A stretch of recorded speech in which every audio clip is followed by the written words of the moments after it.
अगर अल्लाह ने इनके हक़ में जिला-वतनी ना लिख दी होती, दुनिया ही में वो उन्हें अज़ाब दे डालता और आखिरत में तो इनके लिए दोज़ख का अज़ाब ही है। ये सब कुछ इसलिए हुआ कि उन्होंने अल्लाह और इसके रसूल का मुकाबला किया और जो भी अल्लाह का मुकाबला करे, अल्लाह इसको सज़ा देने में बहुत सख्त है।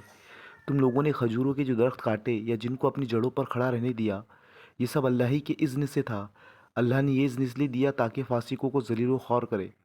और जो माल अल्लाह ने इनके कब्ज़े से निकाल कर अपने रसूल की तरफ पलटा दिए, वो ऐसे माल नहीं हैं जिन पर तुमने अपने घोड़े और ऊँट दौड़ाए हो, बल्कि अल्लाह अपने रसूलों को जिस पर चाहता है तसल्लुत अता फ़रमा देता है और अल्लाह हर चीज़ पर क़ादिर है।